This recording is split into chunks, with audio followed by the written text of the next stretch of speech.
Quand j'étais en train de méditer, le Seigneur, c'est comme s'il me faisait réfléchir en me disant, la Bible ne sera jamais révisée. Amen. Il n'y aura pas de nouvelles versions de Bible. Ce sont les hommes qui font ces aventures. Autrement, la vérité n'est pas une vérité qui connaisse la mutation ou la transformation. Elle ne peut pas être transformée. Donc la vérité est le seul élément dans l'univers qui est statique et stable. Parce que la vérité reste la vérité, parce que ces réalités sont toujours les mêmes. Alors quel est le message que je vous apporte aujourd'hui de la part du Seigneur? Une grâce permanente pour un salut permanent. Il nous faut une grâce permanente pour un salut permanent.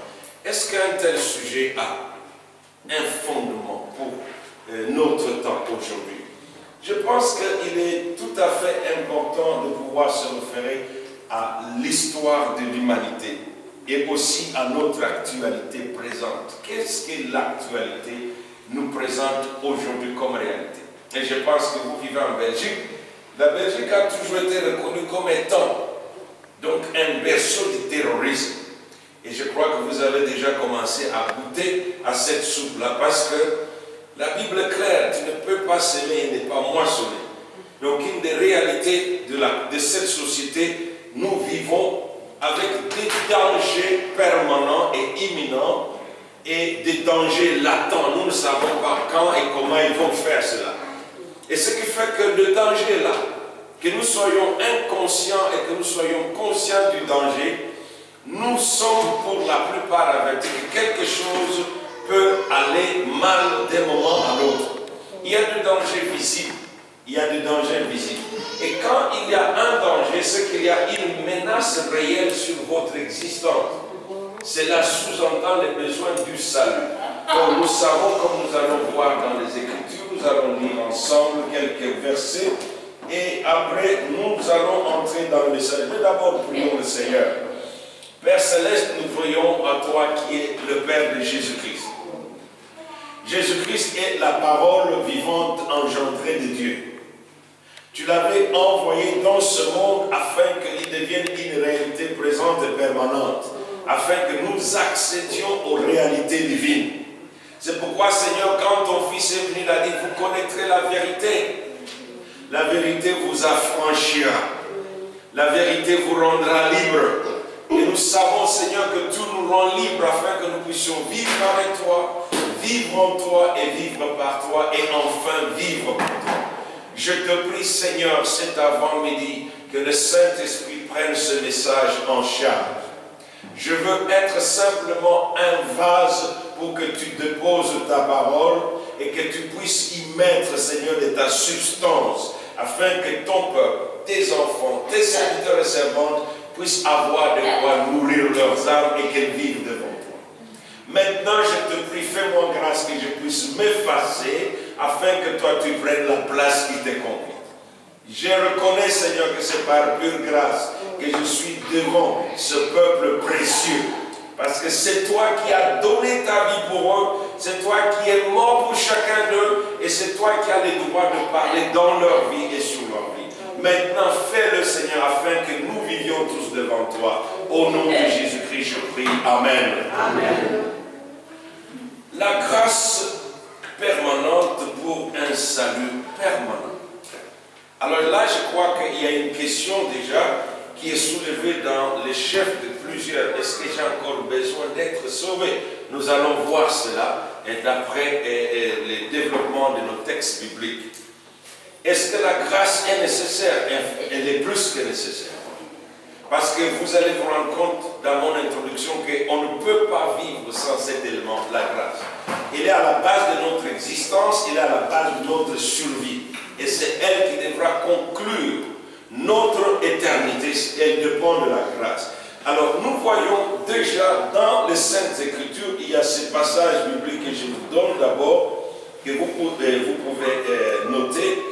Dans Genèse déjà, Jacob était dans une situation très inconfortable.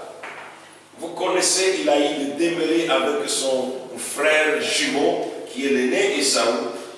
Et ça créait vraiment une situation très dangereuse et une situation telle que la menace de la mort pesait sur la vie de Jacob et sur toute sa descendance. Donc, du moment qu'il savait que Esau avait retenu dans son cœur quelque chose contre lui, l'homme avait pris la conscience du danger imminent et permanent qui pesait sur sa vie. Donc, quand bien même il s'est éloigné de son frère, les désirs et le besoin de se réconcilier avec son frère afin d'être garanti que ces dangers étaient totalement mis à l'écart, étaient restés dans son esprit comme un besoin impérieux. C'est pourquoi quand il va se rencontrer avec son frère, il était toujours en suspense, ne sachant pas ce que son frère allait lui faire, parce qu'il savait que Esau avait réclamé sa peau et il voulait sa peau. C'est pourquoi nous ne pouvons pas vivre une vie sans nous rendre compte, sans nous assurer que nous avons remis la paix dans toutes nos relations passées qui ont été brouillées. De la même façon que la réconciliation est exigée pour la restauration et le rétablissement de votre relation avec Dieu, la même réconciliation s'impose dans vos relations avec les tierces personnes. Vous ne pouvez pas vivre et laisser des conflits latents du passé sans vous garantir que la réconciliation qui amène la paix sécurise votre vie. Et les gens qui ne cherchent pas à se réconcilier avec d'autres personnes, croyant que la réconciliation avec Dieu suffit, continuent à vivre sous des menaces pesantes et dans un danger permanent. Voilà pourquoi la grâce est nécessaire et doit être permanente.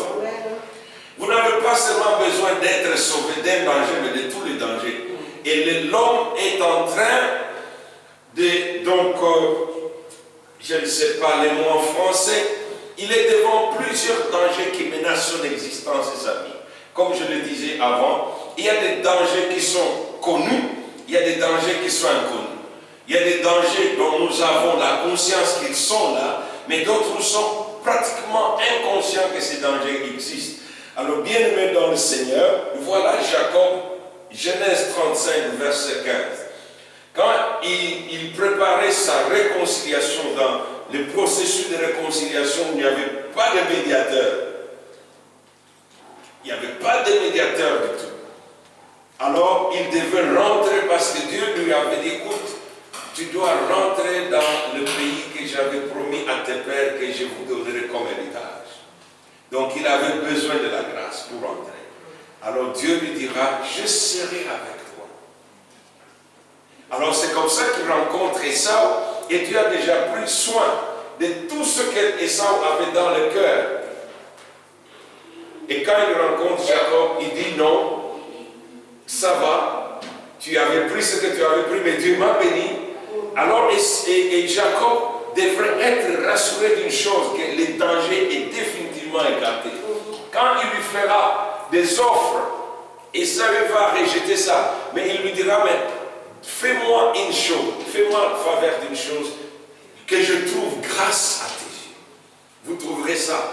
Il dit, j'ai besoin de ta grâce pour survivre. Comme ça, je peux garantir ma famille, ma lignée, après moi, que le danger est écarté. Amen. Je ne sais pas, vous vivez, et si vous vivez avec un tel fardeau qui pèse sur vous, vous vous souvenez que quelque part, si pas vous, quelqu'un dans votre lignée avait causé des troubles qui font qu'un danger permanent et une menace pesante repose sur votre vie.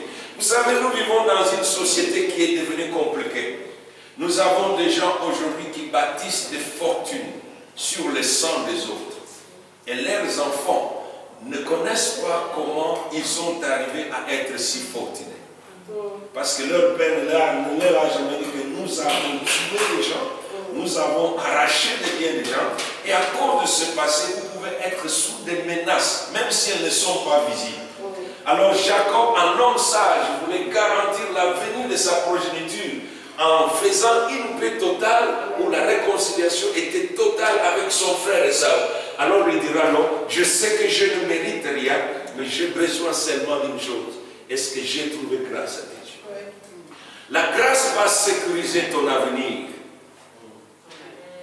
La grâce va garantir aussi ton avenir. Et pour toi et pour ta descendance. Parce qu'il est une chose qui est très, très dangereuse qu'on puisse faire, c'est de ne pas sécuriser l'avenir de votre progéniture. Alors que nous savons tous qu'il y a toujours des causes à effet. Tant que la cause est là, il y aura toujours des effets. Jusqu'à ce qu'on supprime la cause, alors on va arrêter le cycle.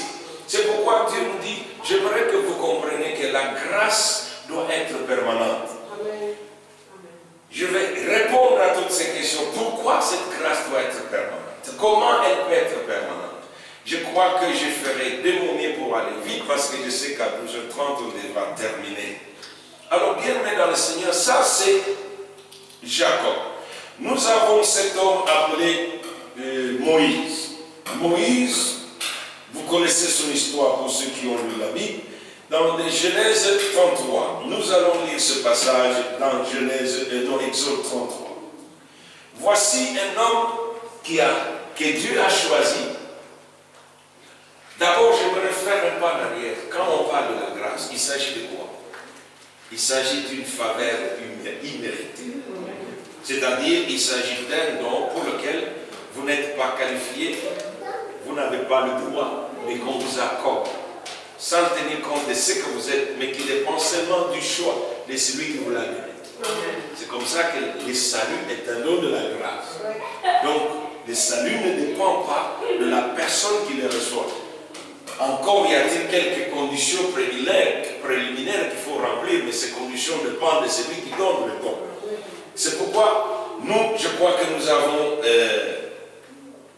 donné une définition générale, et vous pouvez trouver des définitions par extension ou des définitions dans le sens figuré. Alors il y a d'autres définitions liées au contexte. Quant au salut, le salut, il s'agit de l'élimination de tout danger quelconque menaçant votre vie et l'exposant à la destruction, à l'anéantissement. Tant qu'il y a un danger qui pèse sur votre vie et que ce danger n'a pas été éliminé, vous êtes toujours donc tributaire à la ruine et à la destruction. Pour être sauvé, vous devez être tiré de toute zone dangereuse. Je peux prendre des exemples. Une maison est en feu. Vous avez vu un bâtiment prendre feu à Londres. Donc toutes les personnes qui étaient dedans et qu'on n'a pas pu retirer sont morts, n'ont pas été sauvés. Mais les gens qui sont sortis de ces bâtiments en feu, ils ont dit ouf, j'ai été sauvé parce qu'ils sont hors de danger. Être sauvé, c'est être en dehors de la zone dangereuse qui menace la destruction et le périssement de votre vie. Alors, tant que vous êtes dans une zone dangereuse et que la menace de périr, d'être détruit est permanente, vous n'êtes pas sauvé. C'est pourquoi beaucoup de gens se posent des questions, mais je dois être sauvé de quoi? Parce que certaines personnes sont inconscientes qu'elles sont en danger. Et je peux vous dire que l'existence de tout être humain sur cette terre est dans une zone dangereuse depuis votre existence jusqu'au jour où vous quitterez.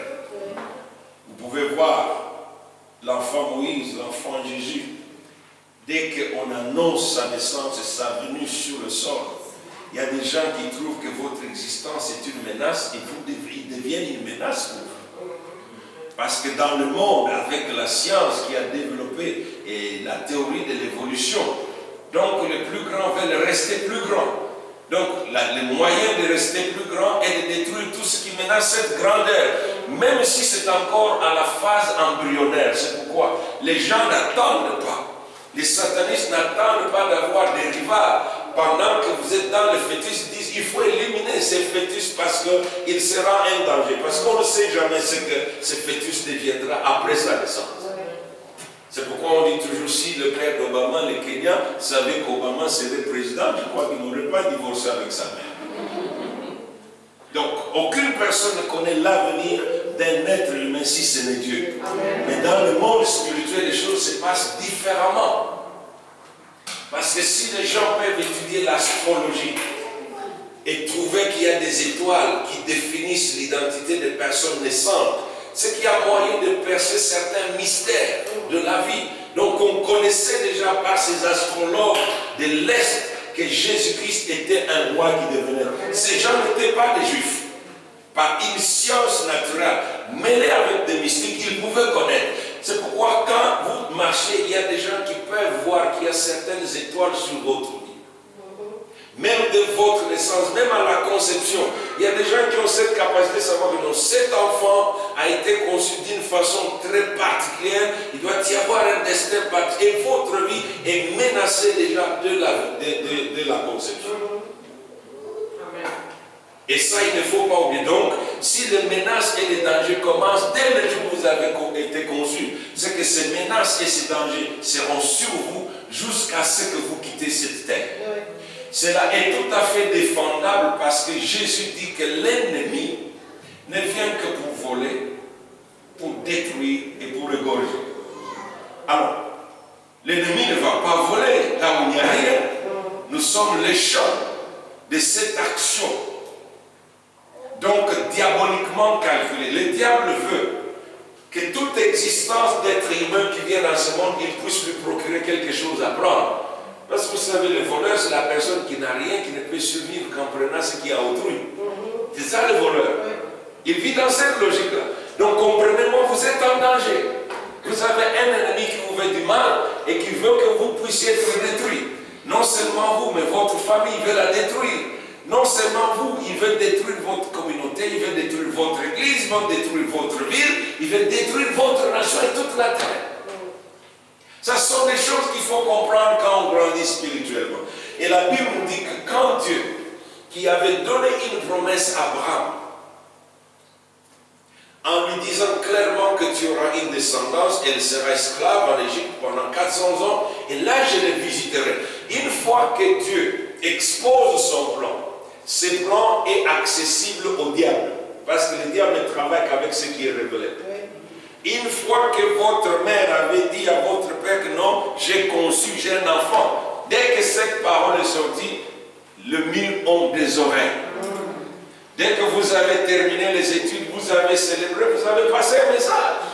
Quand vous vous mariez, vous passez un message. Alors les gens disent, bon, au moins elle s'est mariée, mais on fera tout pour qu'elle ne puisse pas avoir des enfants. Elle a terminé les études, mais on fera tout pour qu'elle ne puisse pas avoir du travail. Donc les dangers toujours là.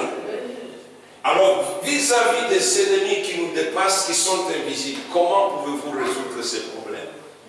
Vous ne pouvez pas vous battre contre quelqu'un qui est plus fort que vous. Vous avez besoin d'une grâce. Si vous avez un ennemi invisible, vous êtes désarmé complètement. Alors, d'où vous viendra le secours? Vous avez besoin de la grâce. Alors, donc, ces deux mots-clés doivent captiver votre attention. Les saluts et la grâce sont des vérités avec lesquelles il faut vivre et composer toute votre existence. Chaque jour, vous devez marcher sachant que quelqu'un vous en veut et quelqu'un vous cherche. Alors c'est pourquoi, bien aimé, si vous avez été déjà bénéficiaire d'une grâce, vous devez comprendre que cette grâce-là n'était qu'un soubassement d'un édifice de grâce beaucoup plus grand. Parce que vous ne pouvez pas continuer à vivre avec les anciennes grâces. Amen. C'est pourquoi les mots tels que renouvellement existent, il faut être renouvelé. Et je vais vous montrer ce que Pierre dit, 1 Pierre chapitre 2 verset 1 et 2 Pierre chapitre 1 verset 2. Donc Pierre dit qu'il y a de grâces multipliées. Donc si les grâces doivent être multipliées, cela veut dire que les anciennes grâces sont bonnes mais ne sont plus applicables pour aujourd'hui. Amen. Le pardon dont j'ai bénéficié au jour de mon salut, ce pardon a fait son travail le jour où je me suis repenti. Mais aujourd'hui, quand je connais encore, je commets des forfaits et je connais des tas de défaillances, j'ai besoin de grâce renouvelée. Donc beaucoup de chrétiens ne comprennent pas que la grâce de Dieu a un trône. C'est pourquoi Dieu a même confectionné et érigé un trône qui s'appelle le trône de la grâce. C'est-à-dire c'est une source qui coule à flot comme une rivière, pourvoyant la grâce à chaque besoin qui se présente dans le moment. Vous avez besoin de la grâce aujourd'hui. La grâce d'hier, elle ne peut plus vous aider parce qu'elle ne répondait qu'aux besoins d'hier. Mais aujourd'hui, vous avez besoin d'une grâce pour aujourd'hui. Alors, le manque de compréhension, parce que beaucoup de gens mettent tout sur la tête de la foi. Non, c'est une erreur grave. Nous ne sommes pas sauvés par la foi. Lisons Éphésiens chapitre 2, verset 8 jusqu'au verset 10. Oh, que ce Nouveau Testament que vous avez mis ici soit béni, parce que partout où je pars, je laisse mes Bibles. J'ai laissé la Bible à... Et dommage qu'elle est embourtie. D'accord. Alors, voici ce que la Bible dit. Alors que Dieu augmente ta portion d'onction. Que quelque chose soit déposé dans ta Bible, que ton intelligence puisse grandir quand tu lis ces Écritures. Alors, bienvenue dans le Seigneur, voici ce que la Bible nous dit dans Éphésiens chapitre 2. Et ça, ce sont les fondements de notre base, de notre foi chrétienne qu'il ne faut jamais bousculer. Et il ne faut pas les oublier. On ne peut pas ignorer une fondation parce qu'on ne peut pas bâtir sur autre chose que sur la fondation. Écoutez ce qui est dit ici, Éphésiens chapitre 2. Ah, merci. Bon, nous avons toujours notre technicien là. Ah, magnifique. C'est par la grâce que vous êtes sauvés. C'est par la grâce que vous êtes sauvés. Par le moyen de la foi. La foi n'est pas la finalité, mais c'est la grâce qui est la finalité. Parce que le moyen, c'est l'outil que vous utilisez pour parvenir à votre destination. Donc, ce n'est pas la foi qui sauve. La foi n'est qu'une voie par laquelle vous transcendez pour arriver là où il y a le dépôt du salut. Le salut est assis dans la grâce. Et cette grâce, Dieu l'avait permanente jusqu'à ce que vous terminiez votre parcours sur cette terre. Pourquoi je dis cela? Vous serez toujours tributaire de ces éléments qui vous marquent depuis votre naissance. C'est la limitation de vos capacités. Vous serez toujours limité. Et plus vous grandissez, vous comprenez combien vos limitations sont réellement sérieuses. Pour nous qui avons eu des enfants, on s'est rendu compte qu'avoir 5 enfants et élever 5 enfants, c'était une tâche assez complexe. Parce que ces enfants avaient chacun sa tête et avaient ses propres manières, ses comportements psychologiques. Donc il fallait une spécialité quelconque pour pouvoir élever les enfants. Et nous avons compris que pour élever les enfants, il fallait Dieu. Amen. Il fallait le faire avec Dieu. Mes enfants m'ont appris à être humble. Parce qu'il y a le moment où je comprenais que si je voulais le faire man militari, j'allais faire un désastre et ils allaient se retourner contre moi au lieu d'être pour moi. Donc je devrais carrément comprendre mes limitations. Il y a ces réalités qui seront avec vous. Donc ne souffrez d'aucune prétention parce que ça ne changera rien. Votre insuffisance à répondre à tous vos besoins fondamentaux est une réalité de chacun. Vous n'êtes pas capable de vous faire du bien malgré votre désir de vous faire du bien. Par contre, on se fait plus du mal que du bien en essayant de trouver des solutions à nos propres problèmes. C'est pourquoi la grâce est là pour répondre à ces défaillances naturelles que nous avons. Cela est venu à cause de la déchéance qui est devenue notre partage depuis que nous sommes tombés dans le péché. Nous sommes devenus des hommes déchéants. Nous sommes devenus comme des objets périmés que Dieu devrait renouveler. Alors bien que vous comprenez, c'est pourquoi quand nous naissons avec des bagages très nocifs. La logique dans laquelle tout être humain se développe est la logique du mensonge et du suicide spirituel. Parce qu'il y a des choses que nous avons acquises. La rencontre avec Satan n'a pas été une rencontre fortuite. Tu ne peux pas faire une rencontre avec des virus sans avoir été immunisé contre ces virus et rester intact. Ces virus vont vous atteindre et vont vous infecter. Donc vous comprenez que quand nous sommes nés comme enfants dans ce monde, physiquement nous étions des enfants de notre père et notre mère, mais spirituellement nous étions d'office des enfants du diable. Et la logique de l'existence du diable est basée sur les deux mondes, les mensonges et l'orgueil. Ça, ce sont des choses que tout être humain est né avec. Je l'ai trouvé l'orgueil dans chaque personne. Même à un niveau où vous ne pouvez, vous regardez la personne, vous demandez, mais pourquoi elle doit avoir de l'orgueil? Parce que l'orgueil, c'est une présomption qui vous fait assumer que vous êtes plus que ce que vous êtes, que vous avez plus que les autres alors que vous n'avez rien. Parce que c'était le père du péché. Pour que Satan puisse nous détourner de Dieu, il fallait qu'il nous infuse les virus de l'orgueil par les trichements de la solution du mensonge. Il a combiné les deux. Il a menti. Il a nié la vérité de Dieu que nous devrions dépendre de Dieu depuis la naissance jusqu'à notre mort. Alors il est venu dire non, vous n'avez pas besoin de Dieu, il suffit que vous découvriez les secrets d'être vous-même.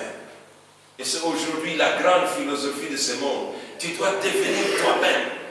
On veut nous pousser même à croire qu'il y a une divinité à nous. Nous n'avons qu'à nous développer, à faire éclore cette divinité. Nous n'aurons plus besoin de Dieu. Footage. Cet orgueil est un piège qui fait que nous sommes d'office condamnés à échouer sur toute la ligne. La Bible est claire.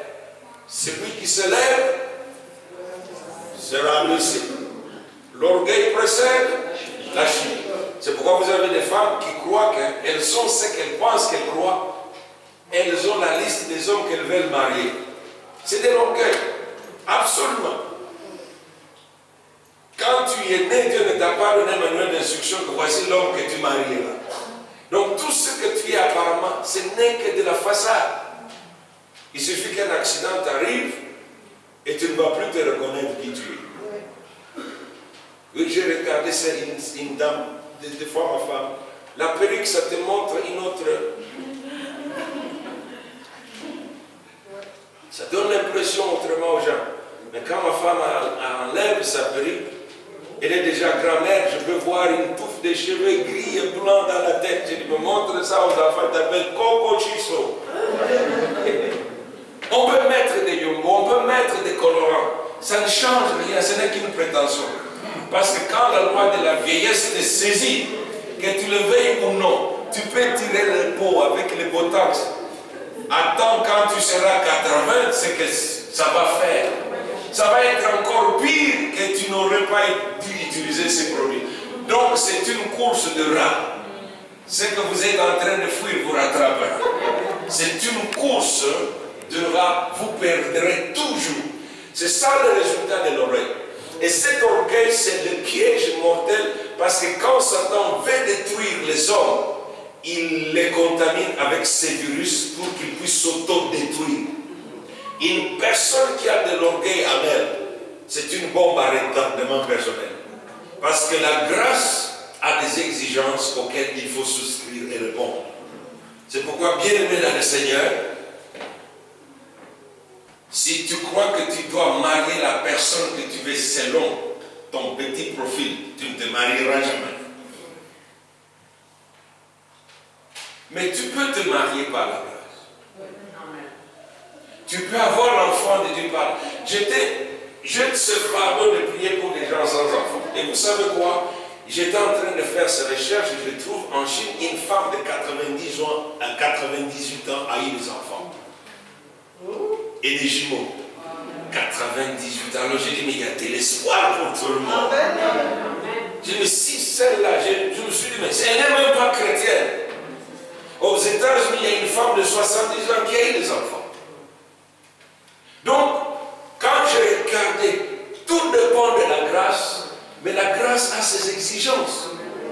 La grâce ne peut pas marcher sans la foi, parce que la foi, c'est le moyen de transcendance.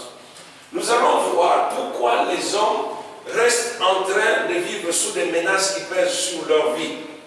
Parce qu'inconsciemment, ils ne se prédisposent pas à être agréables de Dieu, à Dieu et à marcher dans la voie de Dieu pour que cette grâce le rencontre. Vous voyez Pierre, vous avez vu le verset de 1 Pierre, chapitre 2, verset 1. Il dit qu'il y a une grâce, mais d'abord terminons l'Éphésiens chapitre 2, verset 10 et 8 à 10, il dit clairement, vous êtes sauvés par la grâce au moyen de la foi, et cela ne vient pas de vous. Cela ne vient pas de vous. Vous n'êtes pas sauvés parce que vous avez fait beaucoup d'efforts, vous êtes meilleurs. Non, je peux vous garantir, quand je suis sauvé, les jours où je suis sauvé, je me souviens clairement, c'est lui qui m'a cherché. J'étais sur la rue. Je ne savais rien que j'étais perdu. J'avais la présomption d'être sauvé parce que j'avais des souches religieuses. Mais ce jour-là, en plein jour, l'Esprit de Dieu m'attrape sur la rue, me pose la question, m'appelle par mon nom et m'identifie, me dit, si tu mourrais aujourd'hui, c'est l'enfer qui t'attend. Donc, ne te connais pas, tu n'as pas la vie éternelle. J'ai dit, mais surprise, alors je n'ai pas traîné. C'était une grâce qui m'était offerte sur la rue. J'ai compris immédiatement. Et là, il me dira, écoute, la grâce exige que tu fasses cette démarche. Je l'ai faite sur la rue et j'étais né de nouveau sur la rue et tout avait changé ce jour-là, un samedi. Un certain septembre, un samedi, en 1978, j'ai rencontré, la grâce m'a trouvé. Bien aimé, pourquoi les gens ont des situations qui ne changent pas? Parce que les gens ne comprennent pas que tout vient de Dieu. Regardez avec moi. Dans Jacques chapitre 1, je crois au verset 17. Tout don excellent. Je vais plutôt être plus proche des Écritures au lieu d'essayer de paraphraser cela. Vous êtes avec moi, Jacques chapitre 1, verset 17, si on peut regarder. Toute grâce excellente et tout don parfait viennent d'où? Il n'y a rien de valable, il n'y a rien de durable que la chair et le monde te donnent.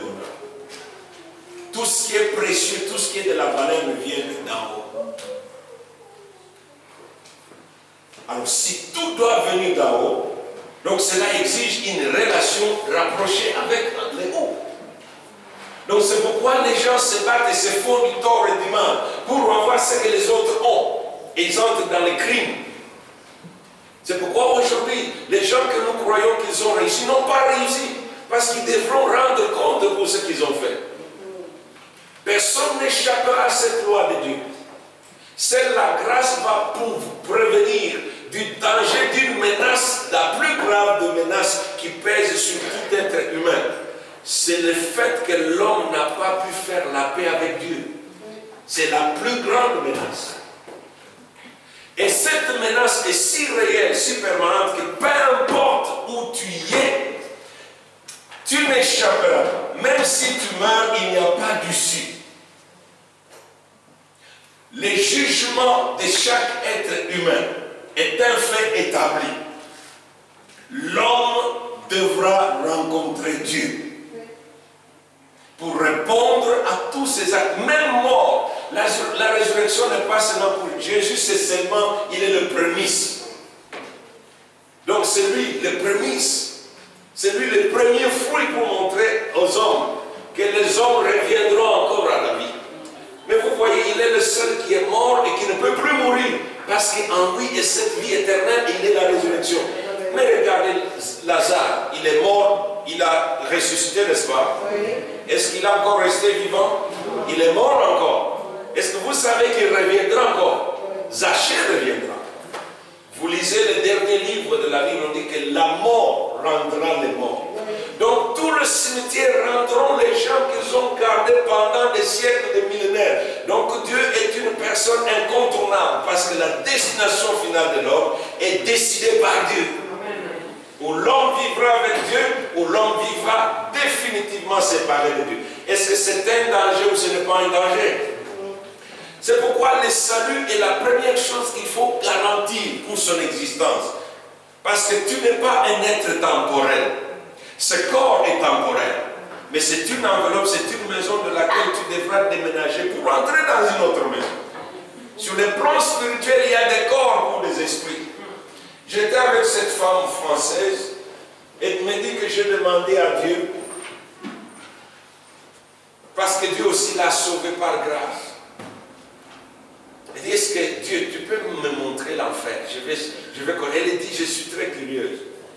Alors elle dit que j'ai été pris et j'ai été amené dans ces lieux où les âmes sont torturées et sont conditionnées après leur mort parce que ces âmes n'ont pas fait la paix avec Dieu. Il me dit que la seule chose qui m'avait donné la paix, c'est quand Dieu m'a dit, parce que tu veux connaître, alors tu vas y aller et tu pourras ressortir. Il dit, j'avais cette garantie de Dieu que je peux entrer et sortir, et je suis entré et je suis sorti. Et j'ai dit, ouf, je n'y entrerai plus jamais. Alors, bien-aimés dans le Seigneur, le salut est le plus grand bien qu'un homme puisse se faire à lui-même. La question, est-ce que vous êtes sauvé? Pour être sauvé, il faut d'abord réaliser la gravité de la situation et les dangers qui pèsent sur votre âme. Aujourd'hui, en l'église, les gens vivent comme s'il n'y avait aucun danger. Il y a une telle insolence chez les gens de l'église, une telle insouciance que rien ne va leur arriver. On vit comme si nous sommes le centre du monde, comme c'est nous qui contrôlons. Il y a une question que je dois vous poser. Quand vous êtes venu en Belgique, vous n'avez pas pris seulement votre valise, vous dites je pars en Belgique. Vous devriez aller chercher les passeports, vous devrez aller chercher le visa. Encore le visa, si on veut vous le donner. Même si on vous le donne, vous pouvez venir jusqu'à sa vingtaine et l'officier de la douane de l'immigration vous dit je ne vous veux pas ici. Et on vous expulse. Si les hommes sont aussi intransigeants pour l'accès dans le pays qui ne vous donne rien, depuis que vous êtes en Belgique, est-ce qu'on vous a donné une maison gratuite? Non. On ne vous a rien donné de gratuit ici. On vous a dit vous nagez ou vous crevez ici. C'est pourquoi les gens qui quittent avec des rêves chimériques, ils sont en train de dormir en dessous de ponts en France. Il y en a plein qui auraient dû rester au village, donc cultiver les maniocs et les pondous et se faire de l'argent. Et ils sont en train de galérer ici. Parce qu'il n'y a rien pour rien. C'est pour dire, le ciel, ce n'est pas pour tout le monde. Ça, il faut comprendre. Ce n'est pas parce que Dieu est miséricordieux, ce n'est pas parce que Dieu est bon qu'il va tout simplement ouvrir le ciel pour tout le monde parce que vous avez tant souffert. Ce n'est pas la souffrance qui dicte votre salut auprès de Dieu. La grâce a des exigences beaucoup plus supérieures que là.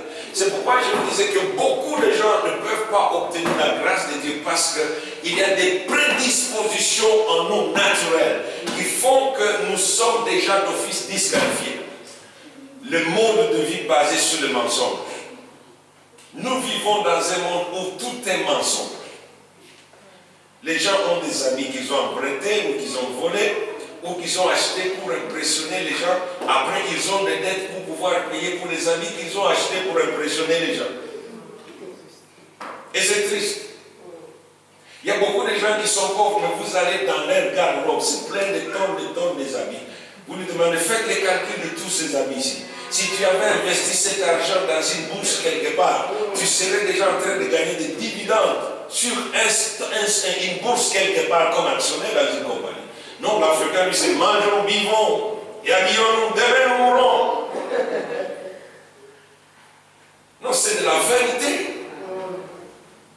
C'est de la vanité, la logique du mensonge, qui nous fait croire que le mode de vie que nous empruntons est le meilleur. Et les gens deviennent si prétentieux dans leur orgueil qu'ils vous font croire qu'ils n'ont pas besoin de vous. Une culture de mensonge qui vous impose des principes qui vous empêchent même d'être prédisposés au salut. Vous savez qu'en recevant les gens, vous pouvez recevoir quelqu'un dans votre famille et dans votre maison et votre situation peut changer. Si tous les hommes de Dieu et les enfants de Dieu. Mais qu'est-ce que votre culture ici vous enseigne? Ne viens pas chez moi sans me prévenir. Mais si Jésus était ici, il y a beaucoup de familles qui ne visiteraient jamais parce que Jésus est Seigneur. Il viendra. La Bible nous dit que quand Jésus avait faim, il faisait quoi? Il allait chez Marie et Marthe. Donc la Bible est clairement que nous devons vivre une vie qui n'est pas restreinte par les lois du naturel de la chair, mais par les lois de l'esprit. Et nous vivons dans ce mensonge et doublé avec l'orgueil parce que nous croyons que quand je travaille, je n'ai plus besoin de personne. Oh, ça c'est un faux mensonge. Vous aurez toujours besoin de quelqu'un dans votre vie, même des gens qui ne sont pas de votre famille. Et l'orgueil fait obstruction au plan de Dieu. S'il y a quelque chose qui fait obstruction à la volonté de Dieu dans notre vie et au plan de Dieu dans notre vie, c'est l'orgueil et les mensonges que Satan fait à tout prix que nous conservions. C'est pourquoi moi, dans la culture américaine où nous vivons, tu as quelqu'un qui galère, qui a faim, qui a soif, tu lui offres un verre de l'eau, il te dit, je suis I'm fine. Do you need water? Non, I'm fine. Mais il crève. Mais il ment, il dit que non, je suis bien. Donc au point qu'aujourd'hui dans cette société, tu ne peux plus parler à quelqu'un. Même les gouvernements ont mis des structures en place pour t'interdire de parler aux gens. Parce que les gens croient qu'ils se suffisent. Et ils ont des trucs dans les oreilles comme des fous en train de se parler à eux-mêmes. Vous ne savez pas qu'ils parlent. Et non seulement cette folie est allée plus loin. Est-ce que vous avez vu les gammes des habits qui sortent maintenant? C'est des haillons que les fous portaient qui sont dans les magasins aujourd'hui. Les sous-gorges, les soutiens-gorges, les slips sont exposés. Tout est déchiré. Quand tu vois ces gens, c'est de fous. Aujourd'hui, vous trouvez quelqu'un qui va à l'officier de la justice. Je suis venu me marier avec moi-même. Ah oui, ça se fait chez nous aux États-Unis. Alors tu te demandes, mais cette loi-là de te marier avec toi-même, ce mariage-là, c'est de l'orgueil, c'est de la présomption. Et dire à l'officier, non, marie-moi avec moi-même. Mais ça n'a pas de sens. Cette folie ne peut tirer sa racine que dans les mensonges. Et là, le diable est garanti et assuré que cette personne périra. C'est pourquoi Dieu, en réponse à toutes ces menaces et ces dangers qui pèsent sur notre vie, a offert la grâce. La grâce te permet de retrouver la voie de ton destin avec Dieu. C'est ce que la grâce fait. Parce qu'elle te remet là où tu t'es déjà disqualifié d'office en vivant dans les mensonges que nous avons hérités et dans l'orgueil que nous avons hérité. Vous voyez, la Bible est claire, dit que crois-tu être? Pourquoi tu prétends être quelque chose que tu n'es pas? Parce que tout ce que tu es, tu as été, on te l'a donné. Donc il n'y a rien qu'un homme ou une femme dans ce monde peut prétendre que j'ai. Le problème est simple, on oublie toujours d'où on vient. Beaucoup de gens, Satan fait qu'ils oublient d'où ils viennent. Souvenez-vous. Donc si tu es une branche sur un arbre, tu devrais d'abord te souvenir de la graine qui a été plantée. Cette graine vient de quelle origine? Je n'oublierai pas que si nous avons connu la ville, c'est à cause de notre père, qui était un villageois, bien que de la famille royale, mais une famille royale du village. Et je me souviens que pour qu'il étudie, il devait donc ramasser les chiots de chèvres pour aller donner comme du fumier chez les missionnaires. C'est comme ça qu'il payait son minerval. Il venait du village.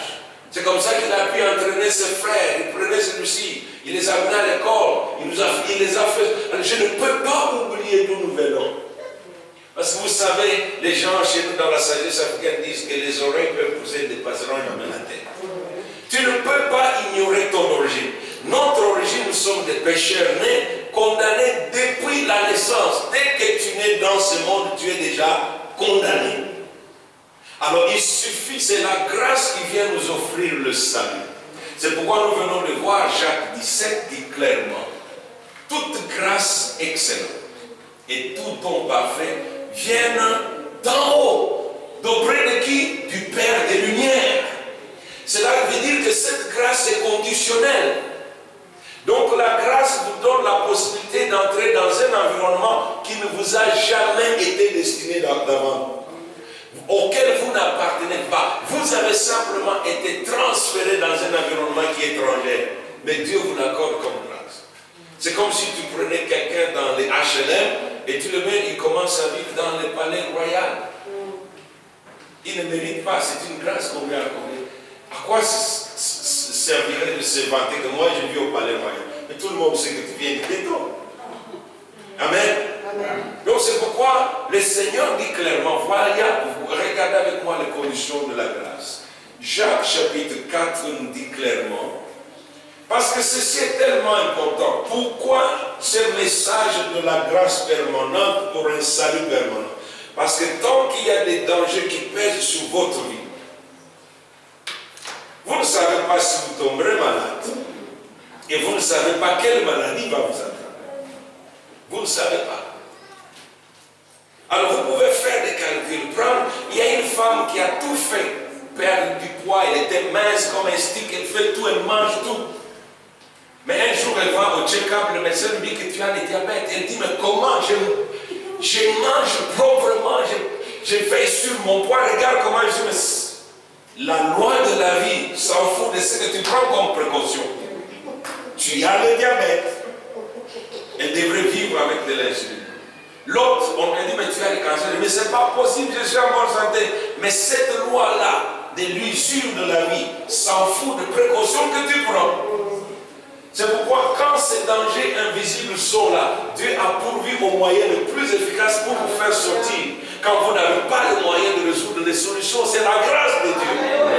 Mais cette grâce, j'ai appris que la grâce est très capricieuse. C'est elle qui impose le règne. C'est comme ça quand je conseille les jeunes filles pour se marier, je dis, mais si tu vois un jeune homme qui te dit, oh tu es belle, je t'aime, intéresse-toi d'abord, vois jusqu'où tu peux aller, tu es intelligente. Ne t'occupe pas de son apparence parce que tu ne sais pas ce que cette personne peut devenir. C'est pourquoi souvent je suis surpris. Tu vois un petit bout d'homme comme ça et une grosse femme comme ça.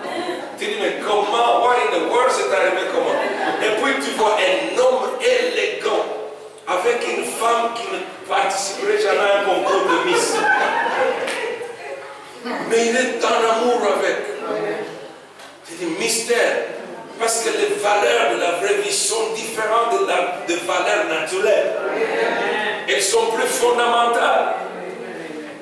La vie est plus importante que tout le tralala qu'on met dessus, plus importante que les amis, que les titres.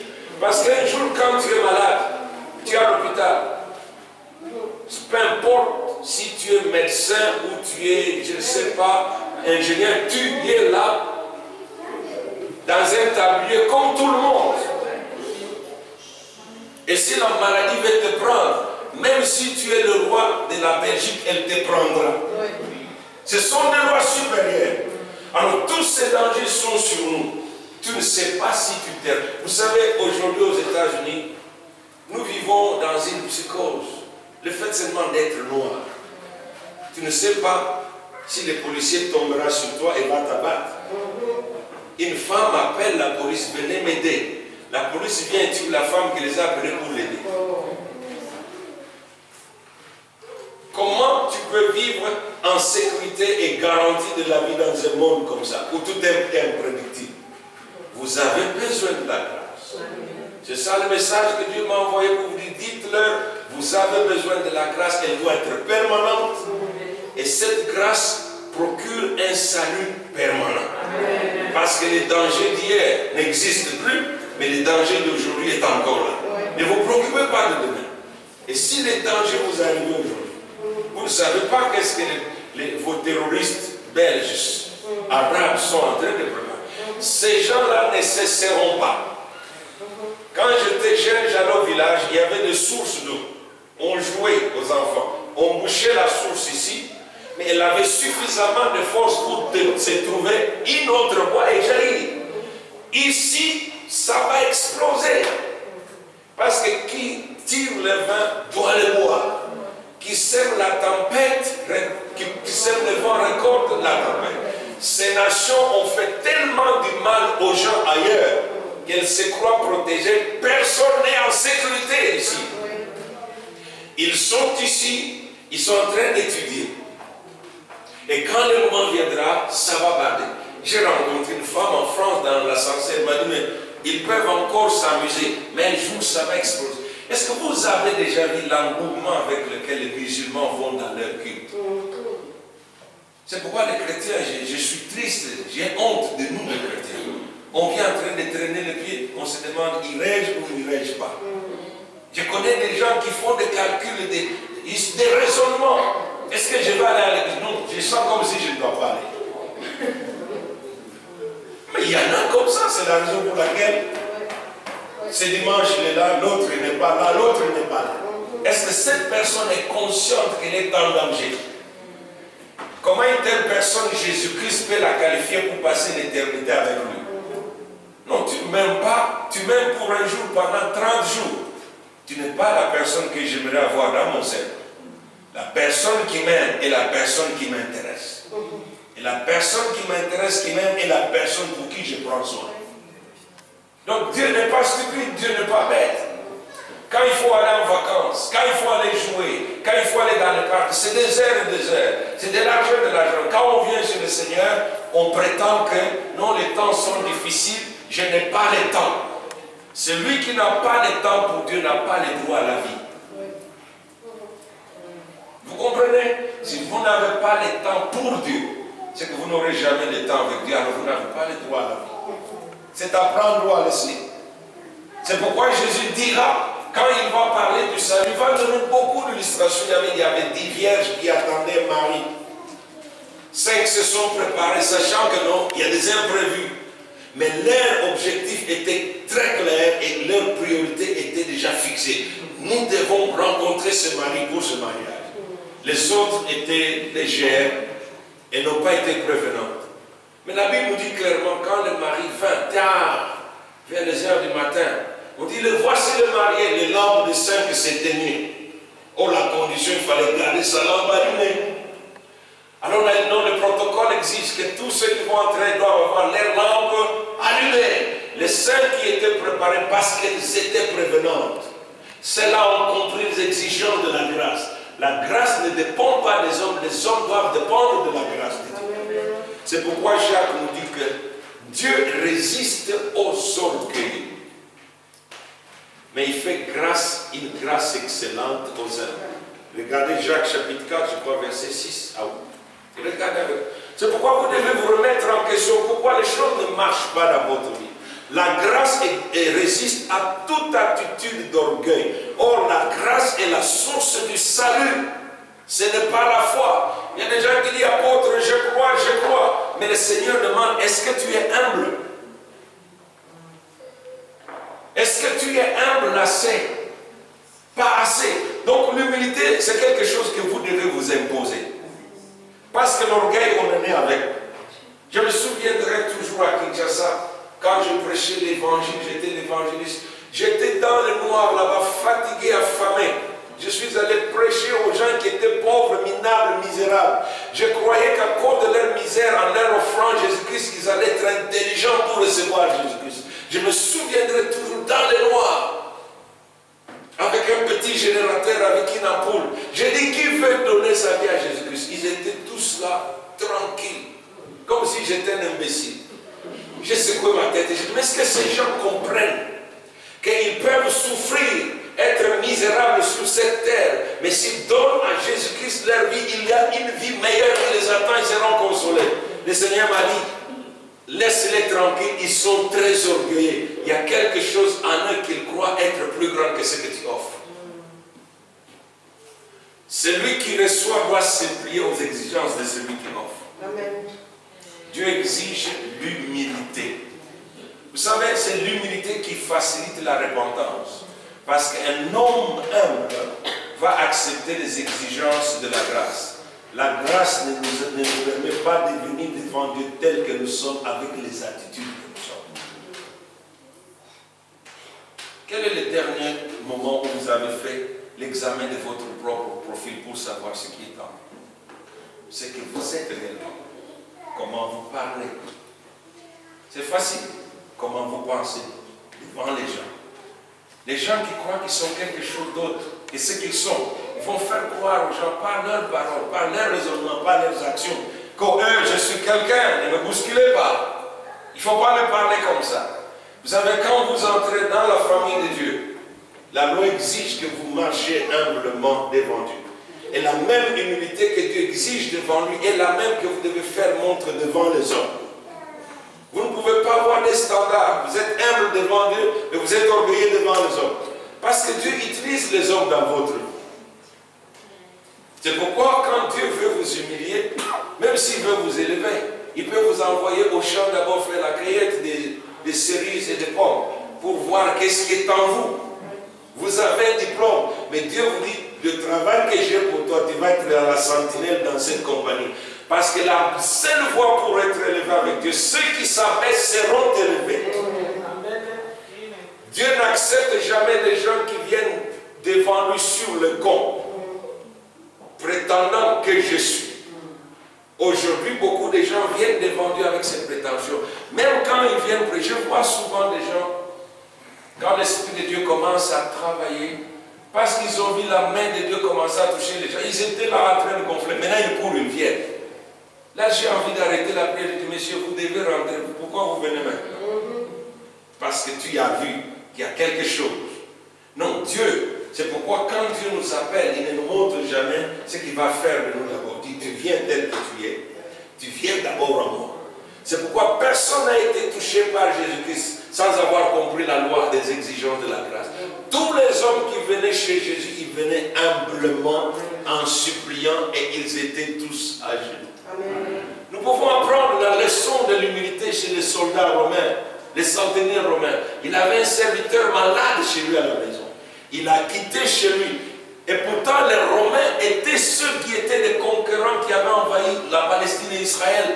C'était eux qui dominaient donc Israël. Jésus, en tant que juif, était toute la domination des Romains. Mais ces Romains ont compris que Jésus était plus qu'un juif.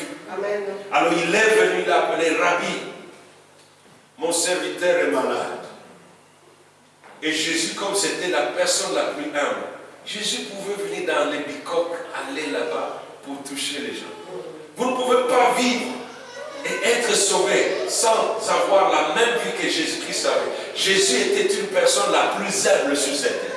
Elle s'est dépouillée. Comment obtenir l'humilité? Il faut se dépouiller. Et il faut se revêtir de la nature qui ne vous convient pas. Jésus, Dieu s'est revêtu de la nature humaine. Il a pris la condition des esclaves parce qu'il fallait qu'il accomplisse la volonté de Dieu. L'humilité est la seule chose qui vous permettra de vous qualifier devant Dieu parce qu'elle va vous prédisposer à faire la volonté de Dieu d'abord. Aujourd'hui, nous sommes en train de faire des tractations avec Dieu. Beaucoup de gens sont devenus conditionnels avec Dieu. Dieu, tu fais ceci pour moi, je ferai ceci pour toi. C'est une folie. Dieu ne se soumet pas aux exigences des hommes. Dieu ne se soumet qu'à sa propre volonté. Il ne nous doit rien, parce que vous allez lire avec moi bientôt les textes d'Exode 33. Si vous voulez survivre, vous voulez être en sécurité, vous devez accepter que la grâce de Dieu soit toujours accessible pour vous chaque jour. C'est pourquoi Dieu dit, je veux multiplier des grâces. À chaque domaine, là où il y a un danger, là où il y a un problème, convient une grâce différente. C'est pourquoi vous voyez, je dis que le trône de la grâce a été construit par Dieu. Et qui est assis sur le trône de la grâce? C'est Jésus-Christ. Alors, le même mode de vie que Jésus-Christ avait pour être assis sur le trône de grâce est exigé de toute autre personne. On ne vient pas devant le trône de grâce avec de l'orgueil, avec de l'arrogance. Devant un trône, on fléchit. On fléchit devant le trône. Parce qu'on vient devant l'autorité. La Bible dit clairement, Dieu résiste aux orgueilleux. Il fait une grâce excellente aux hommes. Posez-vous la question vous-même cet après-midi. Pourquoi Dieu me résiste? Dieu résiste aux orgueilleux. Quand vous priez et que Dieu semble vous ignorer, c'est qu'il y a un problème sérieux. Vous devriez vous arrêter et dire au Seigneur, qu'est-ce qui ne va pas dans ma façon de prier? Qu'est-ce qui te déplaît? Parce que Dieu ne répond pas aux prières pour le plaisir de répondre aux prières. Il ne voit pas seulement maintenant, il voit après la réponse. C'est pourquoi vous voyez, Dieu n'est pas dupe. Il sait comment nous les hommes nous fonctionnons. Dieu ne se laisse pas duper. C'est pourquoi je dis, Dieu ne reçoit pas de blackmail. On ne peut pas lui faire des chantages. Et les gens qui ne sont pas humbles devant Dieu, ils croient qu'en allant d'une église à une autre. Vous savez pourquoi les gens se promènent avec l'esprit ambulatoire, l'esprit migratoire? C'est parce qu'ils ne veulent pas qu'on leur dise ce qu'ils doivent faire selon la volonté de Dieu. Et quand un pasteur, un serviteur de Dieu, dit, ici c'est ce que vous allez faire, ils disent, non, moi je suis grand, tu ne peux pas me dire ce que je dois faire. C'est pourquoi la question que je peux vous poser cet après-midi, si je t'appelle, viens. C'est un exemple, mais tu ne viens pas. Je te dis, prends mon sac là et l'amène-le-moi. Il y a quelque chose qui va se passer en toi. Une personne humble se lèvera tout simplement, dira non, il va demander un service. Mais quelqu'un d'autre va dire, mais pour qui c'est propre. Moi, je suis venu ici prier, tu me demandes de prendre ton sac. Cette personne-là ne viendra plus jamais à l'église. Vous voyez ça? C'est un exemple que je prends. Est-ce que vous êtes une personne disposée à faire ce que Dieu vous demande de faire sans que vous commenciez à faire beaucoup de calculs et de raisonnements? Pourquoi? Est-ce que tu n'as pas vu quelqu'un d'autre? Est-ce que tu n'as pas vu des enfants? Non, je t'ai vu toi. L'humilité est le caractère qui vous place dans une position où vous êtes serviable à Dieu. Seuls les gens qui sont serviables à Dieu obtiennent la réponse de Dieu pour leur demande. Est-ce qu'il y a un caractère de serviabilité? Parce que beaucoup de gens ne cherchent Dieu que quand les problèmes se compliquent, ils sont en difficulté. Mais dès que tout se calme, vous ne le voyez pas. Dieu n'est pas un imbécile. Donc la grâce est capricieuse. On ne peut pas dire à Dieu, voici j'ai fait ça, j'ai fait ça, j'ai fait ça, je suis qualifié.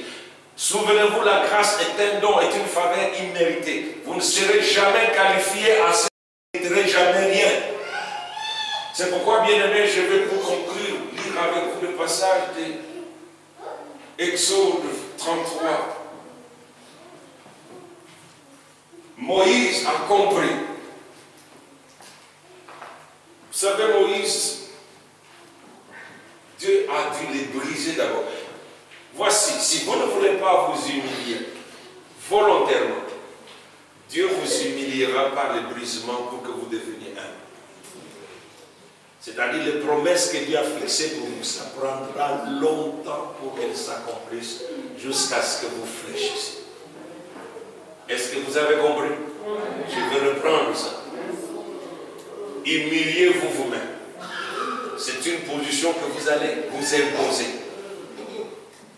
Là, Dieu ne va pas interférer. Mais si vous êtes entré dans le plan de Dieu et qu'il y a de l'orgueil en vous, Dieu vous humiliera par le brisement jusqu'à ce que vous fléchissiez. Et alors, à ce moment-là, Dieu peut vous écouter. Regardez ce que la Bible nous dit. Aujourd'hui, on chante, Seigneur, fais-moi voir ta gloire. Est-ce que vous comprenez que la gloire de Dieu, vous demandez que Dieu lui-même vienne s'exposer à vous? Quand vous demandez la gloire de Dieu, vous demandez la manifestation tangible de la présence de Dieu. Je crois que pour ceux qui sont avec nous au cercle, je vous ai amené un message ici, que vous êtes appelés à vivre dans la gloire. Est-ce que vous, après tout ce temps que vous avez passé, est-ce que vous vous êtes vous-même remis en question pour voir si vous étiez vraiment qualifié pour cela? Regardez la façon dont vous avez marché avec Dieu. Je vous ai parlé de cette gloire. Il y a eu des manifestations de cette gloire. Vous avez vu le début de cette gloire. Est-ce que vous vous êtes maintenu dans la condition requise par Dieu? Parce que Dieu ne parle pas en vain. Dieu ne parle pas en vain. Combien de gens ont quitté cette église qu'ils sont obligés? Et pourtant Dieu s'était manifesté. Et Dieu va se manifester. C'est pourquoi ce message est un message à point. Dieu veut que vous puissiez vous repositionner devant lui. Amen. Afin que Dieu vous visite encore. Amen. Ça ne vous servira à rien d'aller dans une autre église. Si vous allez dans une autre église infectée avec le même virus que vous avez, vous allez infecter les gens là-bas et vous ne serez jamais guéris de ce mal. Vous pouvez tourner en rond jusqu'à ce que Dieu en finisse avec vous. Il ne sera pas prêt à se révéler à vous. La Bible nous dit que Moïse avait compris quand Dieu dit à Moïse, voici comment Dieu, le chemin pour que Dieu puisse vous faire grâce. Exode 33, la Bible nous dit clairement que Moïse avait une lourde charge de conduire les gens. C'était un peuple complet. Je ne sais pas que dit votre pasteur de vous. Je ne sais pas non plus ce que vous dites de lui. Vous savez, je suis en train d'organiser des conférences sur le thème de la guérison de l'Église. Et ça, je peux vous le dire déjà d'avance. L'Église est malade. Partout où je vois dans l'Église, je regarde le Seigneur et me dis, tu vois, ils sont malades. Est-ce que vous allez au travail en état? Pour ceux qui travaillent. Comment vous trouvez des justifications pour venir à l'Église en état?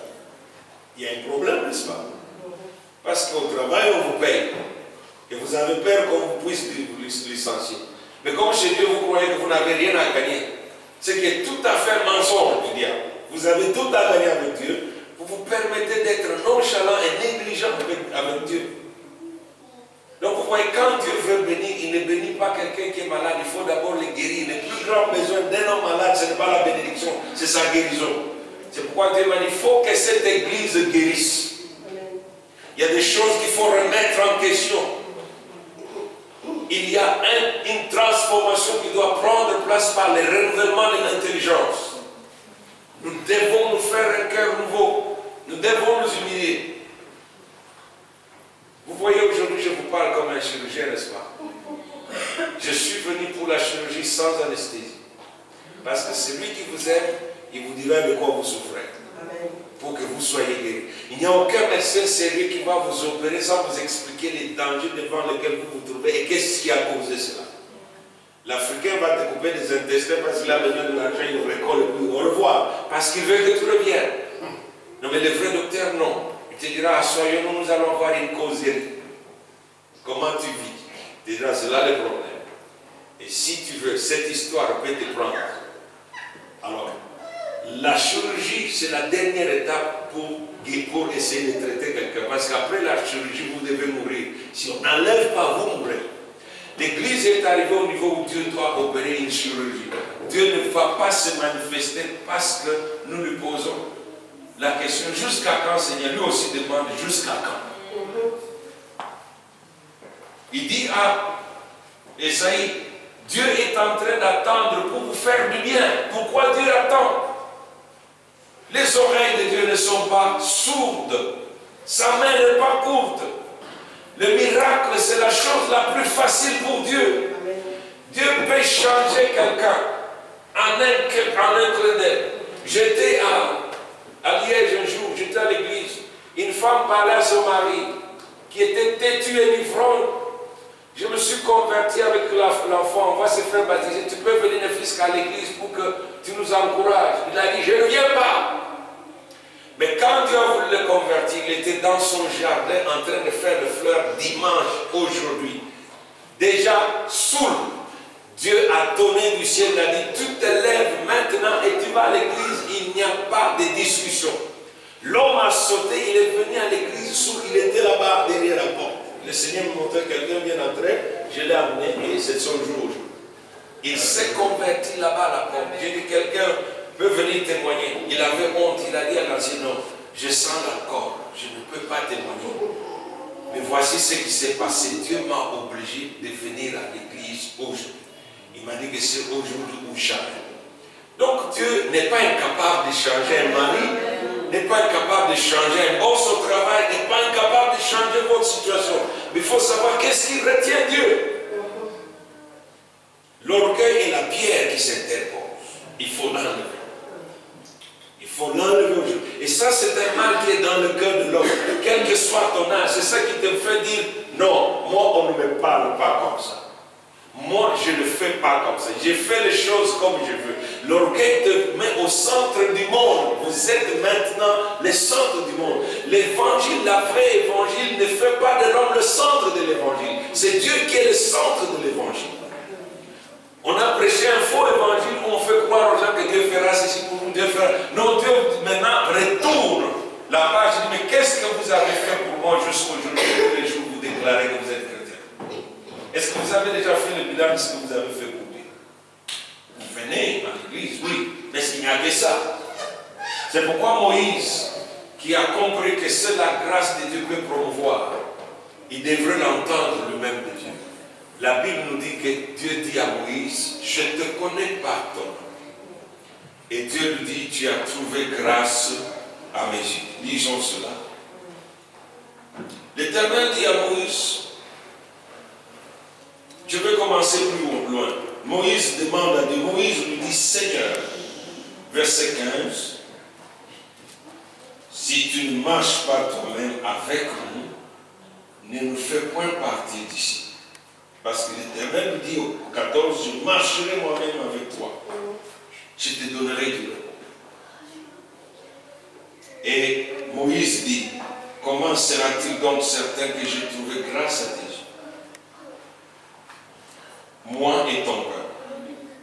Ne sera-ce pas quand tu marcheras avec nous, et quand nous serons distincts, moi et ton peuple, de tout le peuple qui sont sur la face de la terre? L'Éternel me dit, je ferai ce que tu as demandé, ce que tu me demandes, car tu as trouvé grâce à mes yeux. Vous voyez, Dieu ne fait rien jusqu'à ce que tu trouves grâce à ses yeux. Ça doit être votre préoccupation. Ce n'est pas les chansons. Ce n'est pas la musique. On n'a pas besoin d'une chorale de spécialistes ici. Dans mon travail avec Dieu, quand Dieu s'est manifesté à des endroits, il n'y avait pas de musique, il n'y avait pas de tambour, il n'y avait personne. Il n'y avait que Dieu. Il n'y avait que le cœur qui cherchait. Si vous voulez marcher avec Dieu, reconnaissez que Dieu est l'autorité suprême. Il est le Dieu souverain. Faites d'abord ce que l'humilité va vous amener d'abord à chercher à faire la volonté de Dieu sans demander d'être payé. Parce que tout ce que Dieu nous donne, il ne nous les doit pas. Je peux vous demander cette question. Qu'est-ce que Dieu vous doit? Il ne vous doit rien. Absolument. Est-ce que vous avez déjà compris ça? Donc vous pouvez périr ou mourir, ça c'est votre affaire. Si Dieu nous a sauvés par grâce. Il a eu simplement pitié, il a dit, bon, au lieu de laisser ces gens aller brûler en enfer, parce qu'ils ont fait le choix, je vais leur donner le salut qu'ils ne méritent pas. Et il a dit, je vais payer à votre place. Je vais souffrir à votre place. Quand Dieu a déjà payé, mais il réclame maintenant qu'en retour, on lui doit tout ce que nous sommes. Si Dieu n'a pas encore tout de vous, vous n'aurez rien de Dieu pour le reste de votre vie. Il veut tout de vous. Seule l'humilité s'offre entièrement à Dieu. Comprenez-vous que vous avez besoin d'une nouvelle grâce aujourd'hui? Et que pour éviter et être épargné du danger qui vous menace, parce qu'il n'y a pas que des dangers physiques, ils sont au niveau spirituel. On nous faut physique, financier. Dieu peut vous épargner et veut le faire. Il fait grâce aux âmes. Voilà le message que Dieu m'a donné pour vous aujourd'hui. Que chacun de nous entre en lui-même, comme David, qui a dit, Seigneur, sonde-moi. Sonde-moi, Seigneur. Il y a du mal en nous que nous ne connaissons pas. La Bible dit que qui connaît tout ce tort? Seigneur, pardonne-moi le péché que j'ignore. Si vous voulez vous humilier devant Dieu, la grâce de Dieu n'a pas encore été épuisée. Dieu va répondre. La vraie réponse de prière vient de la grâce de Dieu. Ça ne vient pas de la foi. Dieu répond au cri des humbles. Vous vous humiliez et Dieu répondra. Est-ce qu'il y a quelqu'un qui veut reprendre la place d'humilité, la position de serviteur? Alors si ce message vous a touché là où vous êtes, Dieu attend que vous répondiez à ce message. Vous n'allez plus faire un pas de plus avec Dieu si vous ne devenez pas humble. Mais là, vous restez dans une zone dangereuse. Un homme humble, une femme humble, livre totalement sa volonté à Dieu sans rien parler. C'est la plus grande preuve d'humilité. Quand on livre sa volonté à Dieu, on cesse de vivre. Alors Dieu deviendra votre ressource. Inclinons-nous dans la prière. Seigneur Jésus, tu sais que je me suis toujours trompé. Et aujourd'hui, je reconnais que je suis la victime de mon propre égarement. Non seulement j'ai laissé les gens m'abuser, mais je me suis abusé moi-même. Et je comprends aujourd'hui que ta parole est la vérité. Elle ne peut pas se soumettre à la logique humaine, au raisonnement humain. Tu n'as rien, Seigneur, à te reprocher. Moi non plus, je ne peux pas me permettre. Tu ne peux rien te reprocher. Si les choses ne vont pas de la manière que je souhaite, c'est parce que je me suis permis de croire que je pouvais t'imposer ma logique. que je pouvais te faire fonctionner selon mes sentiments, mes émotions, mes pensées. Je connais, Seigneur, je reconnais que l'orgueil a pris le dessus. Je suis devenu un personnage conditionnel. J'ai commencé, Seigneur, à entrer en discussion, en argumentation avec toi, jusqu'à ignorer que tu es Dieu, tu es souverain, tu fais ce que tu veux. Je reconnais, Seigneur, que j'ai laissé l'orgueil ressurgir et je comprends que je suis en danger. Et que le plus grand danger réside en moi, non pas à l'extérieur de moi-même. Ces virus, Seigneur, la logique de mensonge qui m'a été inspirée depuis ma naissance, encore de racines qui doivent être déracinées. Toi, tu es le Dieu de vérité, de la vérité ne ment pas. Tu as dit, je suis Dieu, je ne mens point. Tu as dit, je suis Dieu, je ne parle pas de fausseté. Quand je dis quelque chose, je maintiens ma parole et je l'accomplirai. Mais tu as dit, avec un pervers, tu te montres avisé. Avec les infidèles, Seigneur, tu te montres avisé. C'est pourquoi cet avant-midi, j'ai besoin de toi. J'ai besoin de toi. Aide-moi. Aide-moi à me revoir encore dans l'écritoire de cette parole. Pourquoi la grâce excellente qui vient de Dieu? Pourquoi les dons parfaits qui descendent d'en haut de Père de lumière ne m'atteignent pas, Seigneur? Ta parole me dit, me rappelle que toute grâce excellente vient de toi. La guérison, la délivrance, la prospérité, le mariage, la maternité, la réussite dans les études, la bonne santé, ce sont des grâces qui viennent de toi, Seigneur. Une vie de sécurité. Mon Dieu, aujourd'hui je vis une vie exposée aux menaces permanentes et imminentes de l'ennemi parce que mon cœur n'est pas soumis à toi. Je reconnais, Seigneur, mon cœur est dur. Je comprends que je ne suis pas différent des enfants d'Israël à qui tu as dit c'est un peuple courroie. C'est un peuple qui a un cœur dur comme de la pierre. Le Seigneur, tu as dit, je arracherai de vous le cœur de pierre. Je vous donnerai le cœur de chair tendre et j'écrirai ma loi dans vos cœurs. Tu as dit, j'enlèverai en vous l'esprit dur et je vous donnerai l'esprit de tendresse. Seigneur, cet après-midi, je reconnais, je faillis. Je faillis. Je faillis. Aide-moi. Sauve-moi, Seigneur. Sauve-moi. Sauve-moi, Seigneur. Et connais mes pensées. Montre-moi la voie dans laquelle je me trouve, Seigneur. Je me suis déjà égaré. Tu as dit au prophète Jérémie, l'homme s'égare-t-il sans jamais prendre conscience de son égarement? Aide-moi, Seigneur. Illumine-moi. Illumine-moi, Seigneur. Illumine-moi. Illumine-moi, Seigneur. Je veux encore que tu puisses m'attirer près de toi. Je veux que tu puisses m'attirer encore près de toi, Seigneur. Attire-moi, Seigneur, près de toi. J'ai besoin de toi. Car tu es la source, tu es le dépôt de toute grâce, Seigneur. Je comprends que je ne réussirai pas par mes efforts. Je ne pourrai pas avancer, je ne pourrai pas triompher le mal qui me combat sans ta grâce, Seigneur. Je comprends que je suis désarmé. C'est pourquoi je prie. Dis à ton Dieu, Seigneur, je sais que je ne suis rien. Je sais que je ne peux rien. J'ai tout simplement prétendu que j'étais quelque chose. Mais toi, tu as dit que c'est la grâce de Dieu qui promouvoit, qui élève. C'est la grâce de Dieu qui préserve, qui marque. C'est la grâce de Dieu qui sauve. C'est la grâce de Dieu qui fait prospérer. J'ai besoin de la grâce.